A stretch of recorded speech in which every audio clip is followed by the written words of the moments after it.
김현숙 장관님, 너무 오랜만에 만나서 서먹한 느낌입니다. 지난 8월 개최된 세계 잼버리 행사에는 주무처 수장으로서 그리고 조직위원장 총책임자로서 그 어떤 것 하나 제대로 수행하지 못해서 국제적인 망신을 당했습니다.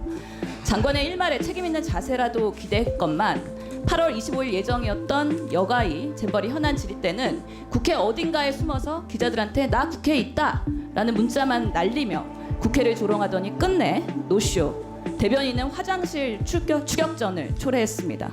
말 그대로 여가부 망신입니다. 그 후에 9월 소리 소문 없이 장관은 무책임하게 사표를 제출했습니다. 무능한 장관의 취임부터 잼버리 파행, 김현숙, 김행으로 이어지는 도망 사태, 결산과 법안의 패싱, 여성, 청소년, 정책의 실종 스토리 퍼즐을 보면 윤석열 정부의 여가부 망치기 전략은 꽤 성공적입니다.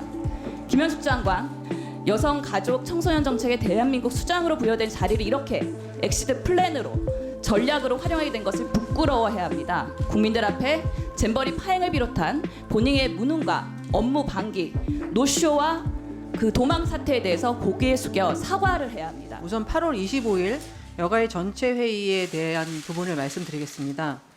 그 당시 저는 국회 경내에서 분명히 여야가 합의해서 참고인 합의되기를 기다리고 있었기 때문에 그것을 도망이라든가 뭐 그런 식으로 표현하시는 것에 대해서 저는 좀 지나치다고 생각을 하고요. 그다음에 그날 우리 그 대변인께서 5층에 계시다가 화장실에 가는 사이에 그 안에서 여러 가지 일이 있어서 저는 그 그러니까 국회 여성가족위원회는 여성인권의 보루라고 생각을 합니다. 그런데 그날 있었던 사건은 일종의 폭력이라고 저는 생각이 되기 때문에 저희 대변인이 사과를 해야 되는 게 아니라 의원님들께서 그 부분에 대해서는 좀 표현을 해주시는 게 더 적절하지 않은가 이렇게 생각이 되고요.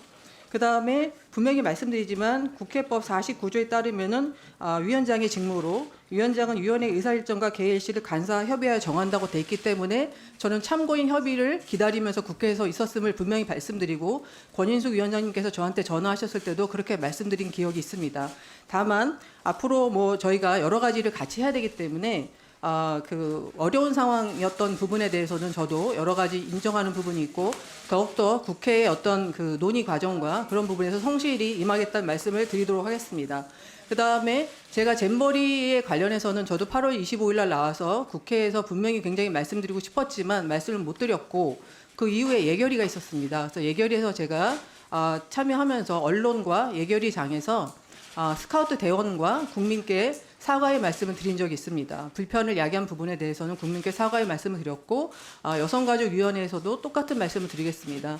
불편을 겪은 스카우트 대원과 여러 가지로 걱정을 하셨던 국민 여러분께 여성가족부 장관으로서 사과의 말씀을 드린다는 말씀을 드리겠습니다. 그래서 저는 그 부분에 대해서 사의를 표명한 적이 있지만 사의는 수리되지 않았고 저는 현재 맡은 바 직무를 성실히 수행할 것이고 여성가족부 장관으로서의 책무와 그다음에 여러 가지 업무들에 대해서 최선을 다해서 챙기겠다는 말씀을 드리겠습니다. 예.